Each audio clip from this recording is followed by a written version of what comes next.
बेजू बावरा, बैजनाथ मिश्र, उनके पिताजी शंकर की उपासना करते थे, उनकी मां शंकर की आराधना करती थी, वो स्वयं शिव की आराधना करते थे। शंकर पर एक लोटा जल, शंकर की भक्ति करना, शिव की आराधना करना, शंकर के मंदिर में बैठकर शिव के सम्मुख में, शंकर की साक्षी में, नटराज की साक्षी में अपनी संगीत की कला का आनंद लेते थे। जो गुरु सिखाते थे वो बेचू बावरा शिवालय में बैठकर शंकर की साक्षी में अपनी संगीत की कला को निखारता था, अपनी संगीत की कला। और शिव महापुराण की कथा कहती है, शंकर की कथा कहती है, अगर बच्चा पढ़ने में कमजोर है, बच्चे का विवेक कमजोर है, बच्चे की बुद्धि कमजोर है, बच्चा सक्सेस नहीं हो रहा, सफलता नहीं मिल रही है, उसका जॉब नहीं लग रहा है, कहीं वो आगे बढ़ नहीं पा रहा है, तो उन बच्चों से निवेदन है, शंकर के मंदिर में एक लोटा जल चढ़ाओ, थोड़ा सा जल झेल कर नंदी के पास बैठकर उस जल का आचमन करना प्रारंभ कर दो। तुम्हें खुद मालूम पड़ने लगेगा कि तुम जो पढ़ रहे हो तुम्हें याद होना चालू हो जाएगा, तुम अच्छे से अच्छे नंबर पाकर आगे बढ़ना प्रारंभ कर दोगे। विद्या अध्ययन भी करो, खूब पढ़ो, लगनता से पढ़ो, अपना कर्म करो, रात दिन एक करो और शंकर जी पे एक लोटा जल चढ़ाकर पीना प्रारंभ करो। जो माताएं कहती हैं मेरी याददाश्त कमजोर हो गई, मैंने सामान यहाँ रखा था भूल गई, ना जाने कैसे सामान भूल गया, ना जाने कैसे ऐसा हो गया। जो माताएं कहती हैं, भाई लोग कहते हैं हम भूल जाते हैं, याददाश्त कमजोर हो गई, 60 के ऊपर के हो गए इसलिए याददाश्त चली गई, नहीं, अगर आपकी याददाश्त जा रही है तो आप शंकर जी को एक लोटा जल चढ़ाना प्रारंभ करो। अपने घर से जल भरो, शिव के मंदिर में जाकर चढ़ाओ, उस जल को झेलो, नंदी के पास बैठकर आचमन कर लो, उसको पी लो।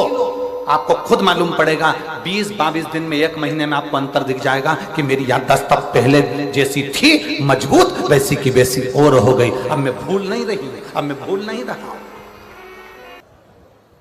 जिस लड़का लड़की का विवाह 30 साल का हो गया, 35 साल की हो गए, लड़का लड़की 40 साल के हो गए, 35 साल के हो गए और उनका अगर विवाह नहीं हुआ है, बहुत रिश्ते आए चले गए, संबंध आए चले गए, या जो बेटा बेटी चाहते हैं कि हम अच्छा पढ़कर एक नौकरी सरकारी प्राप्त कर लें, कोई ऐसा अच्छा जॉब हमारी किस्मत में मिल जाए, उन बेटा बेटियों से निवेदन करूंगा, यदि आप चाहते हो तो एक प्रयास जरूर करो, एक प्रयास अपनी जिंदगी में जरूर करो।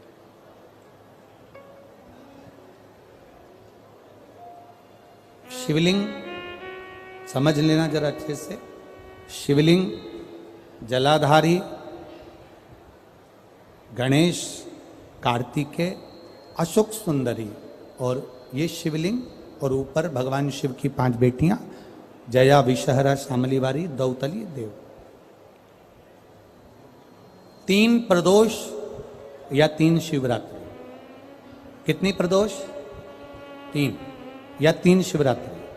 मेरा बेटा बेटियों से निवेदन है, जो अच्छी पढ़ाई कर रहे हैं, मेहनत करो, अच्छा पढ़ो, और मेहनत के साथ में जब कंपटीशन एग्जाम में बैठने का समय आए, 3 स्थान जहां पर आपको, प्रथम अशोक सुंदरी, अशोक सुंदरी की जगह पर जब आप बेलपत्र समर्पित करेंगे तो डंडी का मुख जहां से पानी बहता है उस स्थान पर रखेंगे। दूसरा शमी का पत्ता, शमी का पत्ता। दूसरा शमी के पत्र को देवादिदेव महादेव पर जब आप समर्पित करेंगे तो उसका डंडी का मुख भी जहां से जल बहता है उस ओर रखेंगे। और तीसरे नंबर पर है आंख का पुष्प। एक पुष्प होता है आंख का सफेद, और एक पुष्प होता है हल्का सा नीला। करें दर्शन आप लोगों ने? जम के तो बोलो जरा, करें ना? एक सफेद होता है, एक हल्का सा नीला होता है। सफेद आंख का जो पुष्प होता है वो केवल देवादिदेव महादेव का एक स्वरूप होता है, और हल्का सा जिसमें गुलाबीपन, नीलापन होता है वो शिव, पार्वती, गणेश, कार्तिकेय, अशोक सुंदरी, जया, विषहरा, सामरीवारी, दौतली, देव और शिव जी के जितने गण हैं उन सबका प्रतीक होता है। तो तीसरे नंबर का जो आंख का गुलाबी कलर या हल्का नीला सा जो पुष्प होता है, उस 5 पुष्प का गुच्छ माँ जगत जननी का जो स्थान है जलाधारी, जहां अगर आप इधर बैठे हो तो उसकी विपरीत दिशा, इधर बैठे हो तो उसकी विपरीत दिशा, इधर बैठे हो तो उसकी विपरीत दिशा, विपरीत दिशा में उस पुष्प को समर्पित करना है। अच्छी पढ़ाई करो, अच्छी मेहनत करो, और मेहनत के साथ में जब कंपटीशन एग्जाम के लिए जा रहे हो, उस जगह पर सीए की पढ़ाई भी कर रहे हो, चाहे किसी भी पढ़ाई में लगे हो, मेहनत के साथ में बाबा देवाधिदेव महादेव को 3 प्रदोष या 3 शिवरात्रि आप दिल से बाबा को समर्पित कर कर, बाबा से प्रार्थना कर कर, अशोक सुंदरी पर चढ़ाई हुई बेलपत्र को वापिस लेकर आइए। जिस विद्या स्थल पर आप पढ़ाई करते हो, जिस कमरे में आप रहते हो, वहां उस बेलपत्र को 3 प्रदोष की या 3 शिवरात्रि की बेलपत्र रखिए। जिस समय बाबा आपकी नौकरी लगा दे, ये 3 बेलपत्र एक साथ किसी भी प्रदोष पर शिव जी को समर्पित करिए। ये शिव तत्व है। आप मेहनत करें, खूब मेहनत करें, कंपटीशन एग्जाम के लिए जितनी कोचिंग कर सकते करो, मेहनत करना उतना करो, जितना करते हो उससे 4 गुना ज्यादा करो, और उसके साथ में देवाधिदेव महादेव से प्रार्थना, तेरा ही दिया मैंने खाया पिया है, तेरा शुक्रिया है, तेरा शुक्रिया है।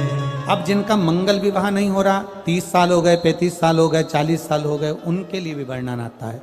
एक बेलपत्र, एक शमी पत्र, और महाराज वही आंकड़े का पुष्प 5 अपने हाथ में लेकर, बेलपत्री का वृक्ष जो होता है, उस वृक्ष के नीचे उसको रखकर शंकर भगवान के मूल मंत्र का स्मरण करते हुए, चाहे तो आप पंचाक्षर करें, चाहे आप षडाक्षर करें, चाहे आप श्री शिवाय नमस्तुभ्यम करें, केवल जो जल का पात्र है, वो जल के पात्र से 5 बार जल समर्पित कर कर, बेलपत्री के वृक्ष की 7 परिक्रमा कर कर, बाबा से प्रार्थना कर कर, उस पत्ती पुष्प को लेकर वापिस सजाएं, पूजन वाली जगह पर उसको रख दीजिए, और बाबा कृपा करेगा, जितना जल्दी होगा उतना मंगल विवाह आपका पक्का कराएगा, ये निश्चित है। बेलपत्र का पूजन कहीं, और हम तो कहेंगे जिनके आंखों में अगर तकलीफ ज्यादा होती है, नेत्रों में कोई रोग ज्यादा हो रहा हो, नेत्र रोग ज्यादा है, तो सुबह बाबा के मंदिर में जब आप जाते हैं शिव जी को जल चढ़ाने के लिए, तो यो शिव जी का जो शिवलिंग होता है और जो जलाधारी होती है, उस जलाधारी के सामने से जहां जल बहता है, वहां पर अपनी हथेली को लगाकर, ऐसे अपने हाथ की हथेली को लगाकर कुंदकेश्वर महादेव के नाम से उन आंखों पर उसको थोड़ी देर लगाना चाहिए। शिव जी को जल चढ़ाने के बाद हथेली को, जहां से पानी बहता है नीचे की ओर, वहां अपनी हथेली लगाओ, हाथ, और हाथ लगाकर उस हाथ को अपनी आंखों पर थोड़ा थोड़ा देर लगाना प्रारंभ करिए। धीरे धीरे कुंदकेश्वर महादेव का नाम लेते रहो। नेत्रों का कैसा भी तकलीफ होगी वो धीरे धीरे ठीक होना प्रारंभ होती जाएगी, नेत्र काम करना प्रारंभ। कथा कहां बैठकर सुन रहे हो? मधेश्वर बाबा के चरणों में। और विश्वास के साथ अगर श्रवण करिए, भरोसे के साथ, यहां आए हो, सेवा कर रहे हो, कोई किसी रूप में सेवा कर रहा है, कोई पानी पिला रहा है, कोई अन्य रूप में सेवा कर रहा है, कोई किसी रूप में सेवा कर रहा है, अपने अपने क्रम में सब लगे हुए हो, वो सेवा का फल खाली नहीं जाता।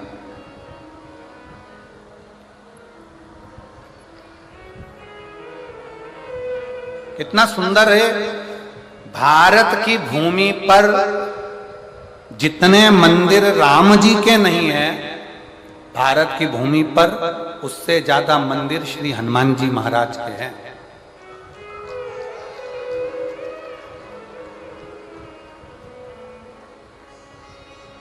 भारत की भूमि पर जितने मंदिर राम जी के नहीं है, गांव गांव में भले राम जी का मंदिर नहीं होगा, पर भारत की भूमि पर सबसे ज्यादा मंदिर श्री हनुमान जी महाराज के हैं। कारण, ऐसा कौन सा कारण है कि जितने राम जी के मंदिर नहीं, उससे ज्यादा हनुमान जी के मंदिर? उसका एक कारण है, हनुमान जी ने राम जी की सेवा इतनी करी कि पूरे भारत की भूमि पर, पूरी जगत में, पूरी दुनिया में सेवा हनुमान जी ने राम जी की इतनी करी कि आज भारत की भूमि पर वो सेवा पूजा रही है। राम जी से ज्यादा हनुमान जी के मंदिर बने और हनुमान जी की सेवा लोग कर रहे हैं। सेवा।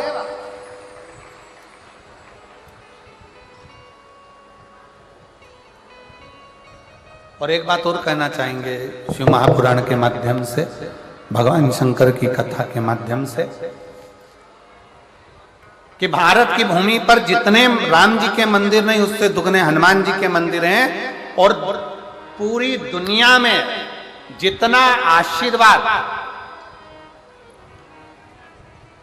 श्री हनुमान जी को मिला होगा, उतना आशीर्वाद किसी को भी नहीं मिला होगा, जितना आशीर्वाद हनुमान जी को मिला। और आशीर्वाद देने वाला कौन? हनुमान जी को आशीर्वाद देने वाली दो माताएं, एक है मां अंजना और दूसरी है माता सीता। एक माता अंजना और एक माता सीता। सीता मैया ने तो हनुमान जी को इतना आशीर्वाद दिया कि अजर हो जाओ, अमर हो जाओ, तुम मेरे पुत्र कहलाओगे, जगत में सेवा का मूलतः तुमने करी है। कितना कितना वर मिला। क्यों मिला? सेवा।